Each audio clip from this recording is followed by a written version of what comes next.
Yo, what's up, everybody? It's your boy here, Logan, and this is the Class in Session podcast. That's right, the Class in Session podcast. I am your host, Logan Taylor, with my partner in crime, my phenomenal co host, my brother, Mr. Dontay Hampton, and we got a special guest for you all today. Dontay.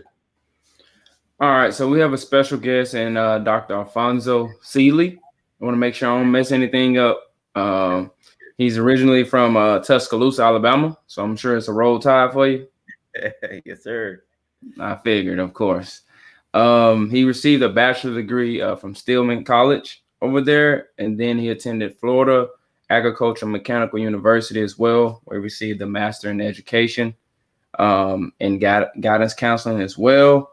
He has a doctorate as well in at Agricultural University in educational leadership and higher education.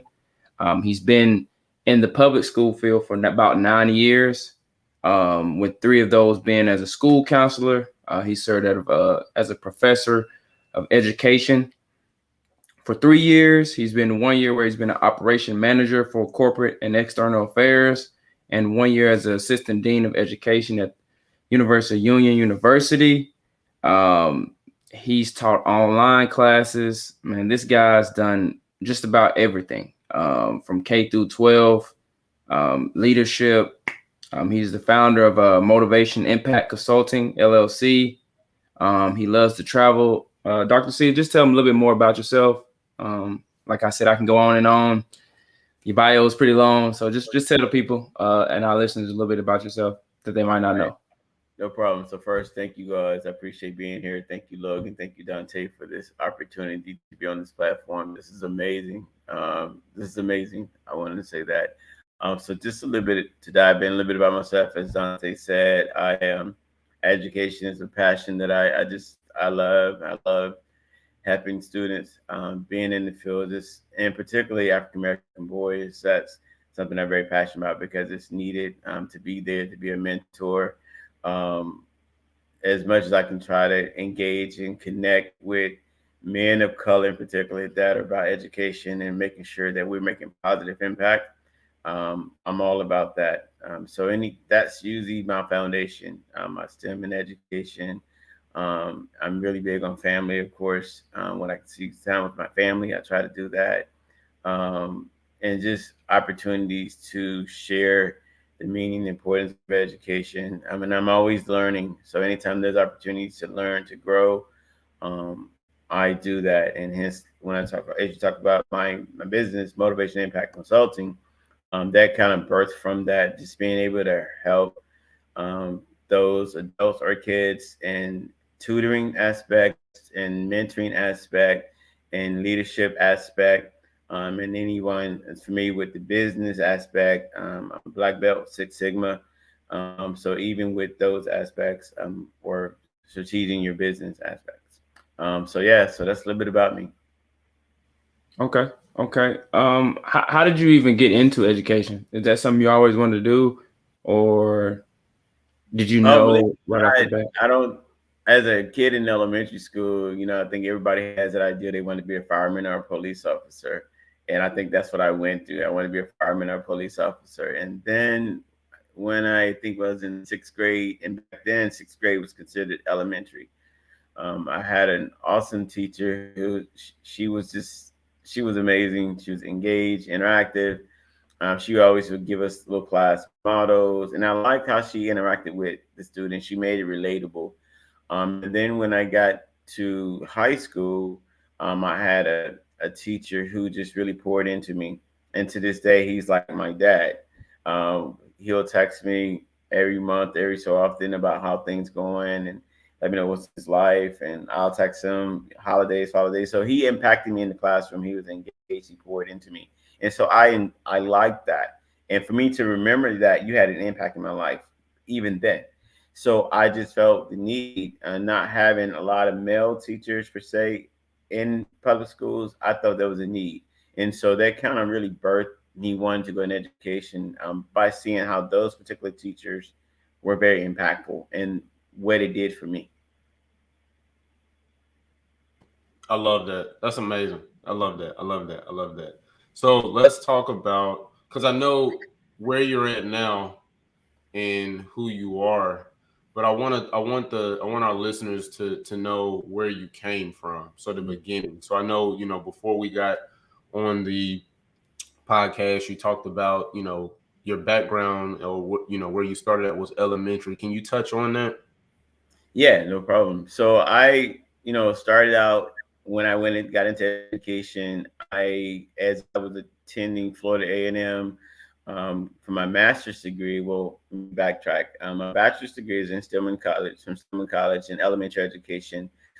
So once I finished that, I went to Florida A&M to get my master's.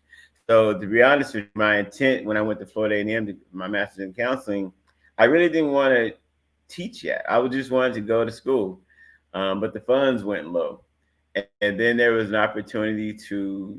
I said, oh, I guess I need to get a job in my degree, so I applied for a job. School had already started, but I applied for a job. There was an opening.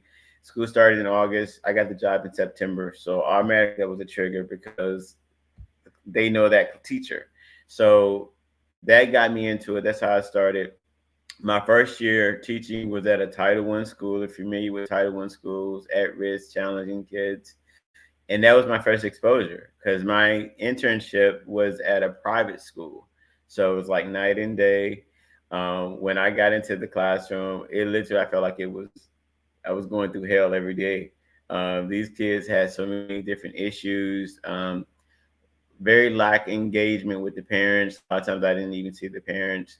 A lot of the challenges that they had. Parents would call me about somebody taking their shoes or their jacket, but they didn't call me about their kids making that F on that report. So it really whipped me, and I was like, "Oh my God, this is the challenge right here." But it was okay. And so my second 2 years or 3 years was at a private school, or at they call it a blue ribbon school, cream of the crops. Challenging where I was at a Title I school. I think I had all African Americans. At this blue ribbon school, I might have had one African American in my classroom. Same city, just across the river. So we talk about testing, SOL test. Well, Florida was FCAT testing. So the kids in my Title I school would struggle. We would never meet the benchmark. You do all you could. It was a challenge. My blue ribbon school, every year we ace it, but it was a challenge because the teachers worked just as hard or harder at that Title I school. And so I was there for 3 years at the blue ribbon school, and I was like, I never want to go back to a Title I school. Never, never, never. But there was an opportunity to come up to Virginia, and I got a job teaching. I wanted a change. I got a job teaching up here, and I also wanted to focus on my doctorate to do some mentoring, and just to get some experience in my research that focused on African American males. So I got a job at a Title I school. Oh man, here I am back at a Title I school. But going through that, fast forward, those 5 years that I was at the Title I school here in Virginia made me realize that if I was to be in education, I wouldn't have it no other way but a Title I school. Just because there is a need, I can relate. I understand. I know what it's like to be without certain things. I know what it's like to lack. I know what it's like to not have those things. Kids come in, lights got cut off. Kids come in, somebody got locked up. Kids come in, they didn't eat. And being there for them was great, and I saw the impact that it did. And then when I went into counseling, that was a whole nother field because you carry on so many things that the students go through or just anyone go through. You listening to them, you being there for them, but they appreciate you. They're there for you. And so and then want to fast forward to my research, what was on factors that motivate African American males to be successful in third grade. So what was interesting in my research is that the students are motivated. These are third grade, and why third grade that's the first year of state testing. And I wanted to know what would motivate them to be successful in their testing and just to be successful in general. What motivated them was not their family, not their peers, but their teachers. They're motivated by their teachers to be successful. I asked like 10 questions to each student, and I think it was like 8 or 9 students that I interviewed. And everyone the consensus was their teachers. When their teachers are motivating them, that's how they're successful. That's what makes them want to do good. And so that just triggered me. That's important to motivate the students, to let them have a voice to be successful. Let them have a voice to know that they care. So granted, now I'm in higher education, but I'm still an advocate for education. I'm still an advocate for mentoring with African American males and just being there, being successful. So yeah, that's a little bit about me. I love it. I love it. I love it. I love it. That's actually that's a man, that's a testament, man. You went from Title One to, as you call it, a blue ribbon private school. You did that, and it's amazing how things come back full circle. You Mm-hmm. moved to Virginia, and then you right back where you started Right. at with a Title One school. I think that that's amazing, and that's just a testament to to what you do, and even with you writing your paper in the process of you getting your doctorate and talking to the students, and they were saying like, "Hey, our teachers motivate us to do better." Like, I think that that's amazing. Dontay, Yeah. come on, man. Yeah, that like Logan said, I think that was pretty unique. I don't think we had nobody that's went from Title One to private starting out. I don't think we've had nobody on the show yet. So I think you're the first guest to do that. But what is like a perception or common myth about your field that you think is a little void or a little vague, as I may say, or Um, just a perception of just educators in general that people that's just wrong, just flat out wrong. okay. I think a perception, but it kind of would go twofold. I think a big perception is that the kids in the classes are just it's crazy, or that it's no management in the classroom. It's not worth it. I get a lot of that it's not worth it, and I would think that the reality of that is it's what you put into it. If you go in there just to want to cut a check and that's what you're gonna get. But if you're going in there to change a life and you go in there to know I'm here to be successful, this is why I want to have these kids. I want to make a big impact.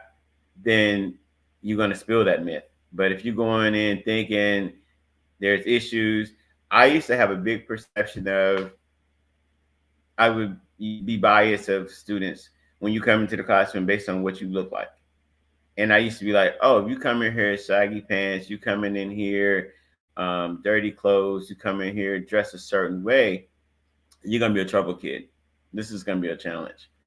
Not knowing that that would be your brightest kid in the classroom. I remember speaking to a college one year, and I told them I was like, had this lady that invited me, which was a mentor of mine, if I would have came in here with baggy pants, overall, it's just like really urban, so to speak, walked into to do this presentation, you guys would have really been intrigued on who is this guy that she's bringing in to present to us, to talk to us educators. Now, knowing that I would have already had a doctorate degree, but we get a misconception of what we think things are until you really get to know the people. So build a relationship is so key and fundamental with your students. So that misconception, I think, of that myth would be that the kids are unruly, that the kids is just crazy, that there's no structure in education. But it's all about what you bring to the table. If you come there to serve and to make an impact and just to make a change, you're going to spill that myth. Yeah. I like that. I like that. So for the listeners out there, make sure y'all harped on what he said and really listen to what Dr. Sealey said about that, about making that impact and actually being there for your purpose. I know a lot of times everything people work for a check, they work for just to make ends meet and not realizing, you're touching lives. But since we're talking about that, quick question. Has there ever been a time, and this might be off a little bit, but has there ever been a time where you thought you didn't have an impact and you seen it full circle 10 years from now or 10 years from then to where you're like, I can't get through this kid? And if you have a story like that, just share with our listeners. Um, I think that there was a time where I just didn't understand. Probably was my first year in teaching when, as I talked about, it was my first year in Title One. I really didn't know what a Title One school was. there would be fights. There would just be kids sleeping, and just understanding that. And I felt like I'm not getting to these kids. I'm not understanding what it is that I need to do. In your first year, you learn everything. Like I was doing Harry Wong little training methods, like how to motivate the class and how to first day of the classes, and just trying to do everything to reach that. And it just became a challenge because I didn't get it right. And hence when I went to the Blue Ribbon School, or the upper class school, if you want to call it. But when I went back to the Title I schools, I just kind of realized that I'm making an impact. And there was one in particular session where when I was in Richmond school, there was a kid that he was a very unique, peculiar kid, and just attached to him as far as like making sure he was successful. He was really good. I was teaching fifth grade, and the father reached out to me and just saying that I appreciate you working with my kid, because it was a split custody. So he really didn't see his son as often, but he reached out and said he appreciated me being there and being an impact to his kid, because he said, truthfully enough, my son talks about you all the time, and how you come to class and how you do certain things and how you are very relatable and you make sure they're good. Kids, they remind, like, he feeds us, he makes sure we have something to eat, and he's stern, he's really hard, but I'm learning in his classroom. And so that was a very, I think, impactful, that you're teaching. A lot of times you don't think you're reaching the kids, but you'd be surprised their conversations outside the classroom and to their parents or to their friends about you. That could be good or bad, though. But I was just excited to hear that, and it motivated me that when you hear that after the fact, that they talk about you all the time and how they love you and how they appreciate you. A lot of times you get those in elementary, kids write those letters. You're the best teacher, and like, okay, you say that to every teacher every year, right? But to hear it from a parent is very important to me, because it means that they care enough to talk about you and how excited they are to be in your classroom. Was very important to me. That's awesome, man. That's awesome. Get in here, Logan. What you I got? love that. I love that. Let's talk about Dr. Sealey. Let's talk about where you are now, right? With being in higher ed, being a college professor, administrator. What differences, if there are any, right? What differences do you see now with the population that you serve versus when you first started with being in elementary or middle school and things of that nature? Well, big difference would be the demographics and where I'm at currently. I am currently at James Madison University, so it's more than they call it in the valley, the mountains. So there's a large population of the students that are in college are Caucasian. It's very few African Americans, but it's a big need. It's an important need that they're trying to make sure they get a diversity. So it's growing as far as the diversity. So they're doing various things to recruit that. So I don't in that location. I don't get a chance to see as many African Americans in the higher ed sector, which is okay. But I think me being there is important, because it lets you know there are men that are in education, that are in men that are out there trying to be an impact, not necessarily recruit, but to say, hey, you should go in education because of this. And them seeing you in education, seeing me in education, the students were like, you know what, I think I could do this. You made it through, and you became pretty successful. You went through ups and downs and experience. Let me try to do that. So I'm going to always advocate for education. So even where I'm at now, when I go out into the schools or the districts, if I see some of the students, in particular African American males, I really try to gravitate to them to try to make sure they, stay in school. And I try to be biased to get them to go into education, which I do, but just make sure they stay in school and get a degree, graduate from high school. I love that. That's good. That's good. And with you being at James Madison, like you said, you don't see many African American kids and things of that nature, right? However, even though your population is Caucasian, right? They still deal with things, right? They still go through things, Yeah. and things of that nature. What are some of the? Do you? I guess what I'm wanting to know, or what I'm wanting our listeners to know is, how do you help that population, right? Or the audience, the students that you serve at the James Madison, how do you help them get into education and things like that? Like, I know you say you gravitate towards the African Americans and stuff like that, but how do you help them as well? Okay. So I want to rephrase the part about gravitating, which, that's one of my passions. But I think just in general, students that are in education, that go into education, I just want to make sure they're successful. In my role now, I don't necessarily interact with the students as much as when I was at Virginia Union, when I was an assistant dean, when I was a professor, when I would teach like the foundation classes. Here at James Madison University, I'm more place the students out into the schools, so I don't really get to interact. But the opportunities when I do, I just kind of more so let them understand the importance of education, to make sure you understand why you're going into it, that it can be overwhelming, that you're not going to come out starting out making six figures. Even if you're in there 20, 30 years, you're not going to do that. But you understand your why. You know why you're going into education. If you're going there to help, to serve, to be an impact to the community, to those students, then you're going to be good. But if you're going in there to get a check, then you might want to choose your profession. But if you have a passion, and if you're caring, and you want to make sure that you're changing lives, and you can see the light bulb shine on the students at the end of the day, then you've done what you needed to do. And there's some days when that don't light bulb doesn't come on, but you give your all, you planting those seeds. You might not see it at the end of that school year, but you planting seeds that's going to maybe manifest their next year or their senior year or even in college, but you're planting the seed. And most rewarding is a student to come back to you after they've graduated high school and let you know they graduated, they're going to go to college, major in whatever, but they come to see you in your classroom. That's rewarding. I love it. I love it. Yeah, I was one of those students. I used to do that for the teachers that really impacted my life. I would, want to be around them all day, every day. Didn't want Exactly. to do nothing else. You know what I'm saying? Things of that nature.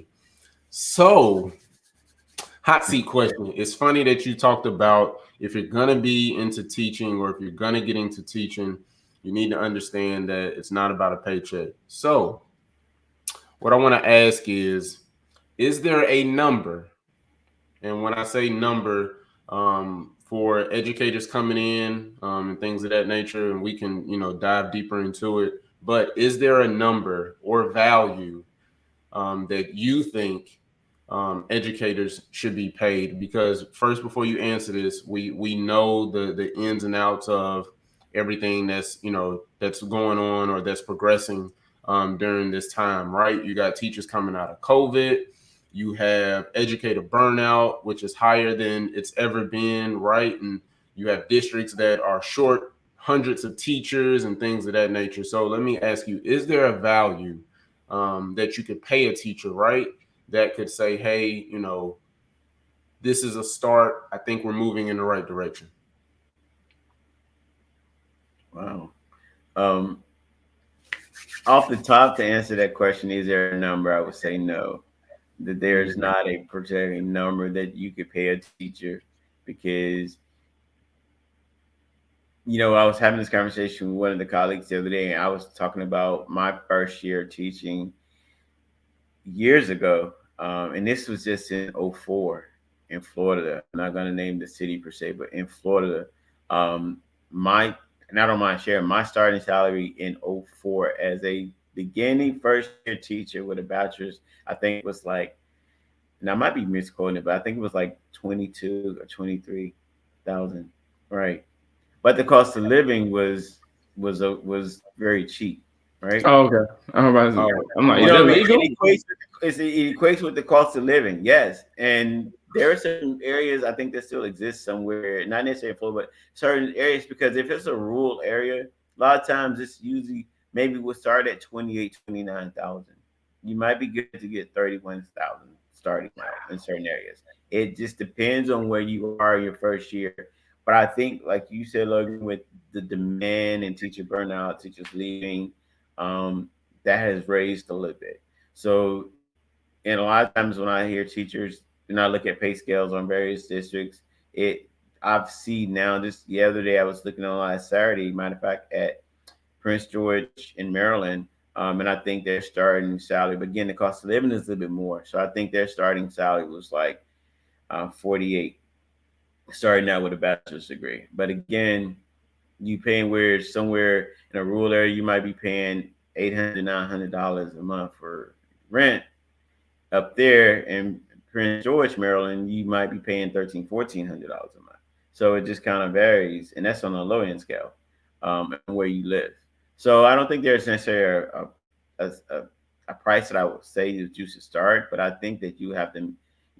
It's a lot of factors that you factor in: the cost of living in your city, and you based on what that average cost is, and you try to make sure that you're at least at that average for that particular city, because every city is going to be different as their cost of living. So which factors in for that district and how much they're going to start out with. So because of what I've learned in my role now is that there's so many teachers that are burnt out because of COVID, burnt out because of just in general, that even with coordinators placing students out into the schools, a lot of the teachers don't even want extra bodies in their classrooms because they're so mentally drained. It's like I don't really want to host no student teachers. I don't want to. I just want to teach and be done.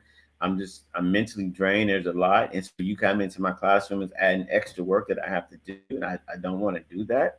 But they're not, and some of them not realizing I need to help you to be a good teacher. So let me take you on.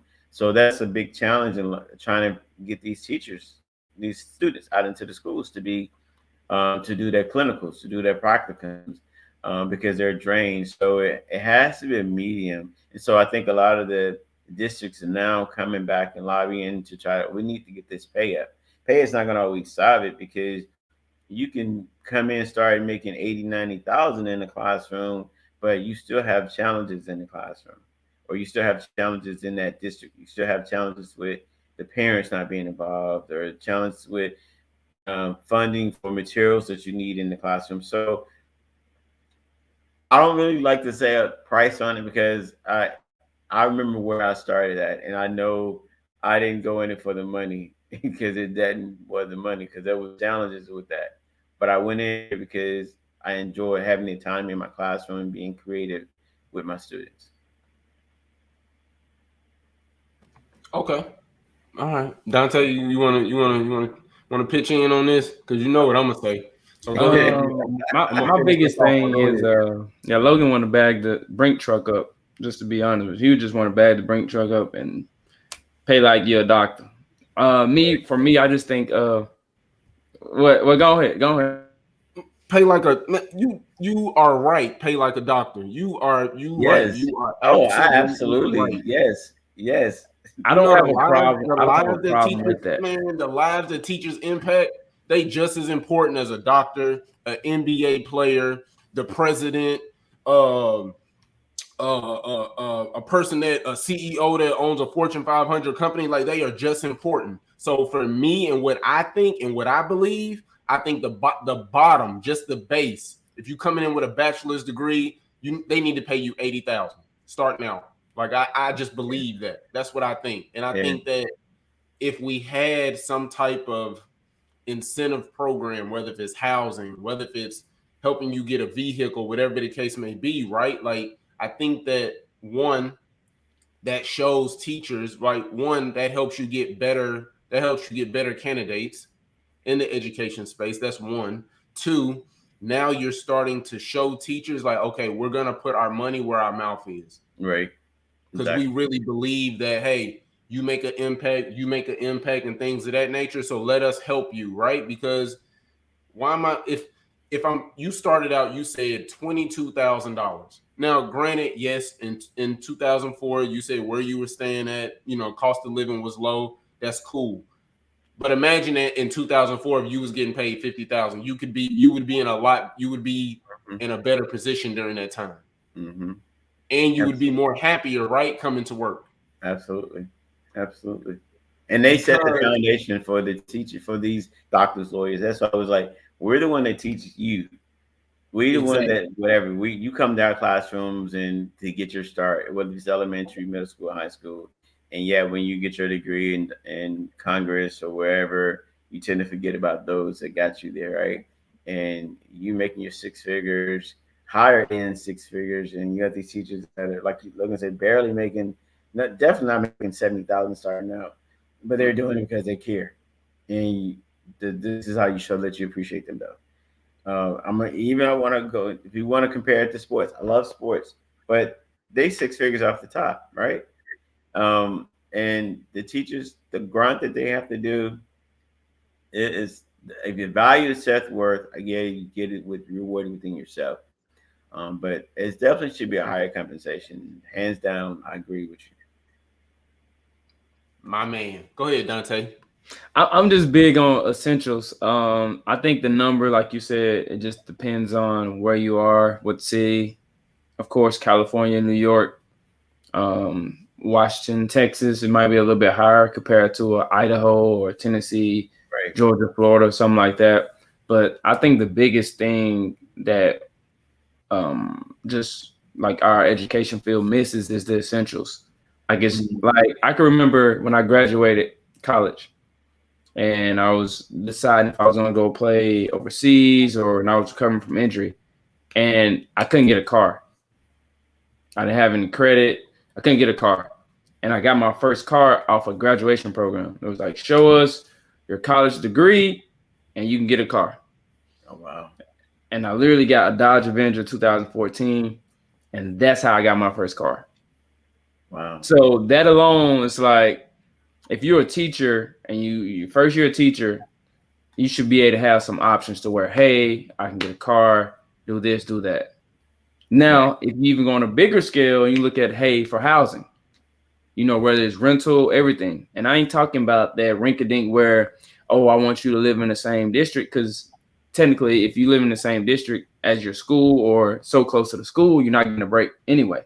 Mm-hmm. Because, of course, like I know kids going, oh, okay, let's go to Mr. Sealey's. Let's go to Dr. Sealey's house.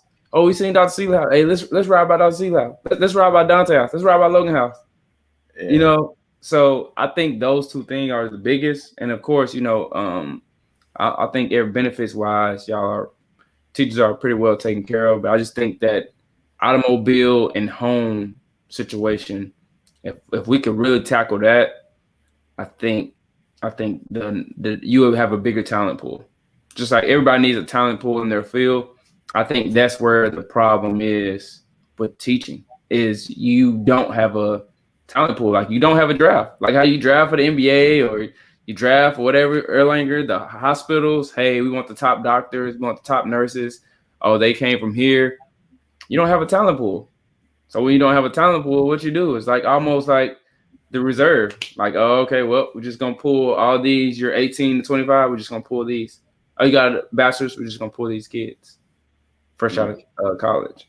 So that's just my view. Like I said, Logan's the one that wants to back the truck up. I'm more so on. I just want guaranteed. Like at the end of the day, people say what they want to say. I know everybody's big on financial freedom. I'm like reverse. I'm big on security, then to freedom. Right. And I think and I think both sides, with both you guys are saying are correct. Um, Coming in though, a lot of times when we talk about living situations, which is fine.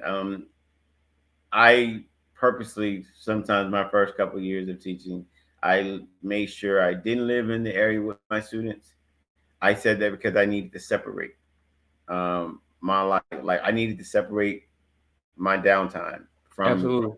this all there. So I would always make sure that when I went to like your typical Walmart or Target, gas station, that I would go in my neighborhood, not necessarily around the corner from my school. My life could be on E. I'm gonna try to make sure I get to my side, right?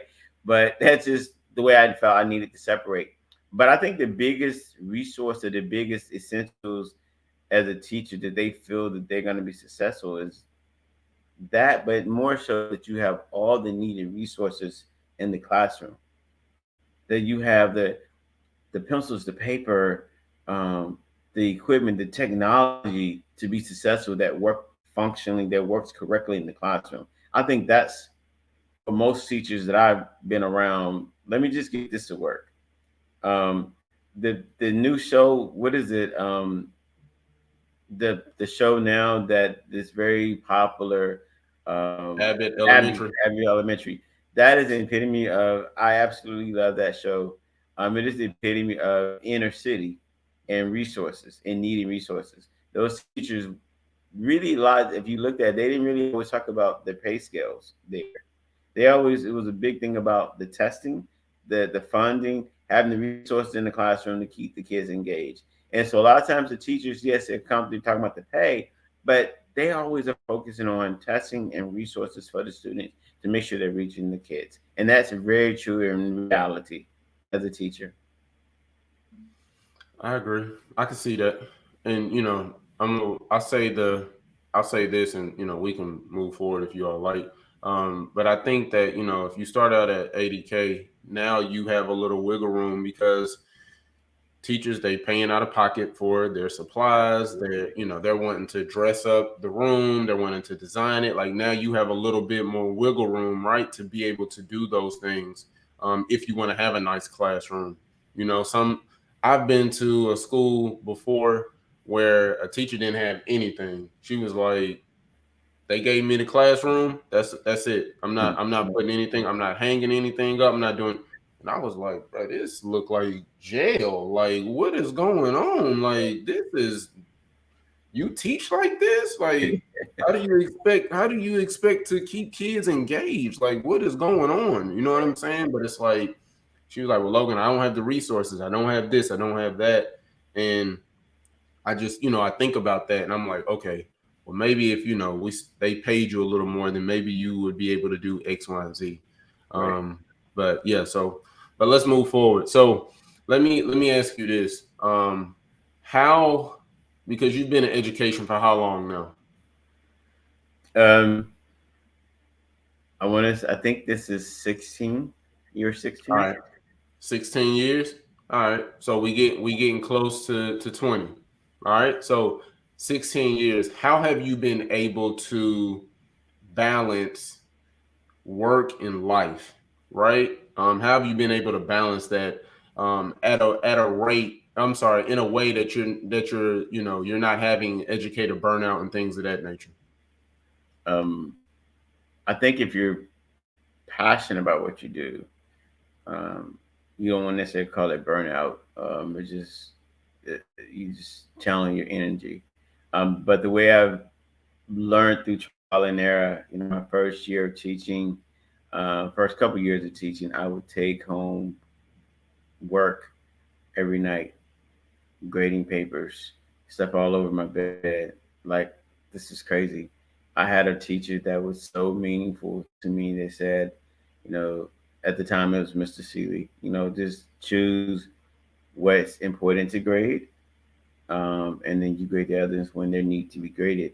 And then I learned how to work more efficiently to get stuff done in planning times and grade because you always have some meetings, some planning time, or something stopping. So I got to the point where I didn't necessarily, after year three, I didn't take stuff home. And then at the point, I made in my mind that I'm not taking things home. If it's not graded at the end of the day, if I'm staying after school 2 or 3 hours later, that's fine. But I'm not going to carry my bag home to be sitting by the door and not doing anything. So I learned that skill that was very successful to me to not do work at home per se. Of course, I'm always in meetings and emailings, but not being able to sit at the table with grade papers was helpful for me when I got home, so I could be able to de-stress, I should say. Um, and a lot of times for me, what I balance is that, even in TV, when if I'm watching TV because of my profession, because being a counselor, I'm listening to people, talking to people all the time. So even when I'm watching TV, I watch stuff that doesn't require thinking. I watch things that's just like it's in the background, but I don't have to get into it. I can't get caught up into series because it's going to consume me. I have to be able to de-stress. So just those outlets. I love the gym. So that's therapy for me. So I'm going to constantly be in the gym because that's the moments where I can just forget about everything when I'm there. So being able to make sure I do a priority for my health as well to be beneficial to the students. So if I'm going to be for myself, whether it's the gym, I love the beach, I love the park. So learn things that are important to me. Once I found those things, I make sure those have become a priority to be able to balance that. And that didn't come overnight. That had to come over a period of time of learning how to develop that though. I love that. That's good. That's good. It's funny you said about the gym because in a previous episode we had on a doctor. She got her doctorate in education, but she's still a teacher. Mm-hmm. So she's still working in the classroom, Mm-hmm. and we asked her, what would be one thing that you would change globally in the education space, and she was saying wellness. And it's funny that you said about the gym. And so when you said that, that thought immediately clicked in my head, like, wellness, wellness, because she talked about wellness and mental health Right. for teachers and things of that nature. And Right. so I want to go into that question. But before we do that, first I got to pay some bills real quick. All right, so give me 1 second. All right. So listen, guys, this is the Class in Session podcast. All right, the Class in Session podcast. And listen, I need you all to do us a favor. Okay, I need you to like, subscribe, and comment. All right. I need you to do those three things. Okay. If you feel that, hey, I love this podcast, these guys are adding value, I love what they're doing, share it with your network. All right. Share it with your community, share it with the people that you interact with, and leave us a review. All right. Because it's important for us because we want to add value as well as we want to make an impact. So, again, guys, listen, I want you to like, subscribe, and leave a review. All right. Oh, and comment. All right. So make sure you take care of that for us. All right. All right. Now back to what I was gonna ask you. If there is one thing, and if you feel like, hey, I want to add more to it, you're more than welcome to, because again, this ain't about us. So if you could change one thing in the education system, what would it be? Now, this isn't at the college level or high school or middle school level. This is globally, so this would be kids all over the world in the education system. If there was one thing, what would it be? I think the straight thing that would come to my mind is state testing.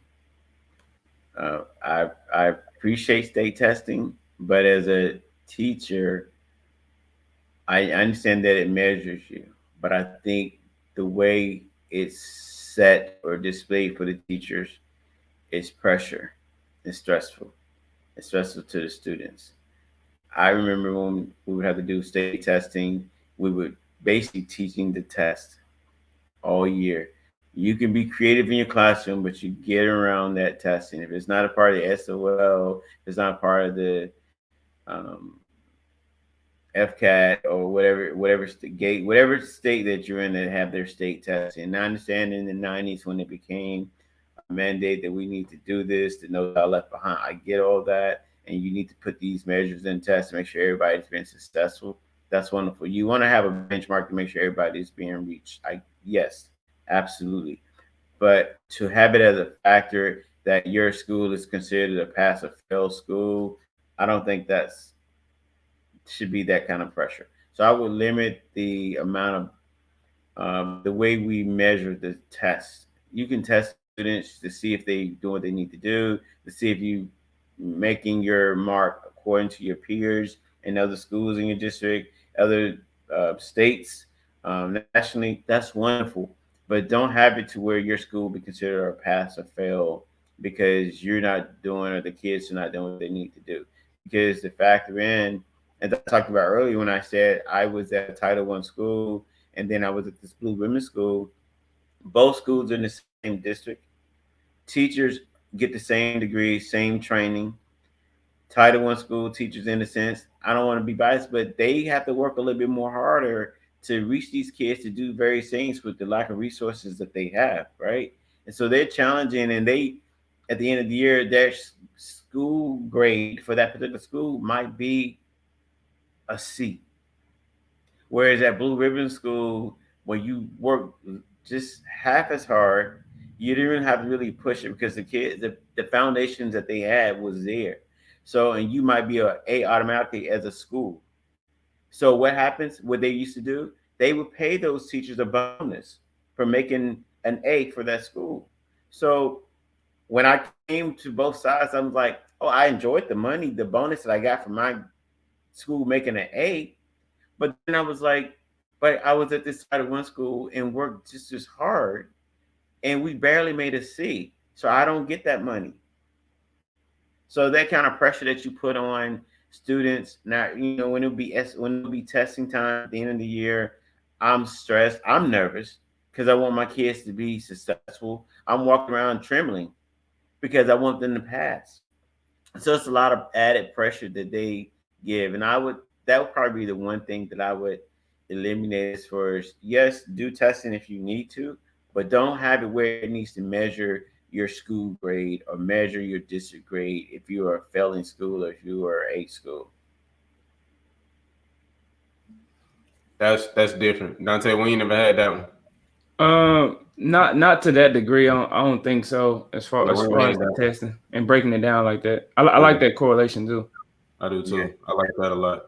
That was really good. Yeah, Dr. Sealey, that was good. That was good. You did nice on that one, bro. Yeah, that's the big thing though. Testing is really big, and a lot of teachers are every year is drained because of that. Especially if you look at urban schools when they have to deal with testing and all the stuff, Yeah, kids being right. prepared and stuff. But there's a lot of things that they don't tell you, that deals with testing that we can talk about later. That it's not necessarily required, but you feel like you have to. They have to take the test. Absolutely. Absolutely. All right, so we got one or two more questions. Okay. I'm gonna let Dante go ahead and do his thing. Yeah. So with that being said, as far as state testing and that correlation, um, and we're winding down, what kind of advice would you give a first year teacher or someone trying to get into the education field? Or that's the first question. And the second question is, what kind of advice would you give someone that's trying to move up? Kind of like how you moved up to higher learning. What kind of advice could you give there as well? All right. Thank you. So I think the advice that I would give a person going to first year teaching, and I love that question because I used to teach foundation education. So these would be the kids, this college students, their first college class that they have that's relating to your field. And I would always tell them, if you're going in, as Logan was talking about, for the money, you're going in for the wrong reason, right? But make sure you understand your why. Make sure you understand your passion. Because I used to remember my first year, I was like, I'm only making this. And this principal was like, it's going to come over time. You'll see it'll grow. And it did, So obviously, know your why, know your passion, know why you're going into it because you're going to have some challenges. You're going to have those things. But what motivates you? Know your why. Why are you going into this? Um, and learn how to balance, as we talked about. So I think that would be my advice, my tips that I tell beginning first year teachers: just know your why and be passionate about it. And learn how to balance. For those that are wanting to move up the ladder in education, I think I would say it took a time for me. If we talked about 16 years, so to speak, it was 12 years, I think, in public education before I even went to higher ed. And even the myth with that, it's hard as a black male to get in higher ed. A lot of people think, you black male? No, it was hard, right? With a doctorate degree, it was hard to get in higher ed. But I think over time, networking is very important. Um, Making those connections, being available to yourself. Um, there's trainings, there's workshops. Always try to present yourself to go to those. Present your cards, share who you are, and let them, and follow up with those professions. I go to conferences a lot of time, and when I was assistant dean, after the conference, I would talk about ways to do things. I would have a lot of the teachers at those workshops emailing me after the conference about opportunities. And sometimes if there are opportunities to do adjunct teaching, when I was in that role, I would think about that. And I was like, oh, well, maybe there's an interest for you and it'll bring you on board because of that. So it's all about connection, the network, but patience. because you're not going to just get your degree. Oh, I'm already in higher ed. Oh, I'm an administrator. You got to go through the valley, so to speak, to get up there, but you're going to appreciate it. I appreciate my journey from that first year, Title One, to experience the cream of the crop side and the challenging side, but I also understand where I would go. Like today, someone hands down asked me if you had to go back into public education to teach, where would you go? One, I would go in elementary because I'm passionate about that foundation, higher upper level elementary. Two, Title One school. Title two hands down in a heartbeat. I would go back to that. That's good, man. So just for the listeners out there, the key things I got from that was passion, knowing your why. I really liked those two as far as anybody. So to our listeners out there all over the country, if you want to be a first year educator and it's something you're thinking about doing, you want to have an impact, the biggest thing is knowing your why and having passion. As we talked about on this episode, money will be vague. I think we all can harp on that. So knowing your passion is very big. And then another thing that stuck out to me as far as moving up the ladder was embrace the process and be patient. I really like that. Be patient. Of course, everybody knows in today's time it's all about who you know. So he said a little bit about network, but I really like the embracing your actual path. As we all know, you go through things, you go through adversity. So I really liked it that. So for all our listeners out there, if you're trying to move up, make sure you're networking out here. Make sure you go into some workshops. Make sure you rubbing elbows with the right people, connecting with people, getting out to conference, professional development, things of that nature. That was good, Dr. Sealey. That was very good right there. I like that. Thank you. Dr. Sealey, my guy. Before we get off here, man, let me do this, and then what I want to do is I want you to let people know how they can reach out to you if they want to get into higher ed, or if they have any questions about being a guidance counselor, or even wanting to look into working in Title I schools. I first want to give you your flowers. I want to say thank you for who you are. I want to say thank you for what you do. I want to say thank you for who you're becoming in the education space. And so I want to give you your flowers. I know your journey has not been easy. You know what I'm saying? I know it hasn't been easy at all. I know that you've gone through, as you say, the valley. And now, you know what I'm saying, you're climbing up the mountain and you're starting to see the light at the end of the tunnel. And so I just want to say thank you for who you are. And, thank you for coming onto our podcast. And I just want to give you your flowers, man, and let you know that, I really appreciate you and I love you. Thank you. Appreciate it. Love you too, man. All right. So if you can tell everybody, tell our listeners, everybody that's listening across the world, if you can go ahead and let them know, how can they reach out to you and get in contact with you? All right, thank you. So one will probably be my primary, will be my work email, which is Sealey AL at jmu.edu, or you could do my business email, which is motivationalimpactconsulting@gmail.com. I'm also on Facebook. My name, Alphonso Sealey. I'm on IG, which is, I think it's Dr. A.L. Sealey.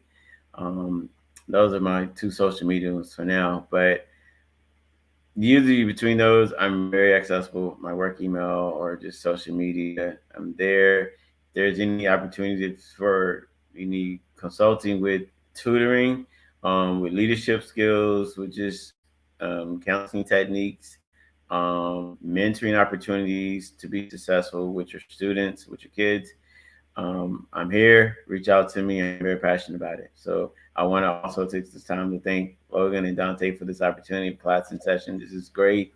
I just see this as being very impactful to a need that's there to let people know that our voice is being heard. So thank you guys for doing this. This was good. Thank you. Thank you. We really appreciate that, man. We really appreciate that. At the end of the day, that's what it's all about for us, is giving educators a voice and keep going up the ladder for educators and future educators, because y'all in the trenches. So that's where it starts. Absolutely. All right, guys. So before we get out of here, listen very closely, okay? I got a secret to tell y'all. Listen, this is the Class in Session podcast, all right? And I need you to subscribe, comment, and like the page, all right? And listen, if you think that I got one more secret to tell y'all, if you think that we're adding value, share it with your network, share it with your community, all right? Again, I am your host, Logan Taylor, my amazing co-host, my partner in crime, my brother, Dontay Hampton. And closing out, like we always say, Y.B.Normal. When you can be extraordinary. We'll see y'all on the next episode. Thank you, Dr. Sealey. We really appreciate you. Thank you. Y'all have a good one. Take care. Bye-bye.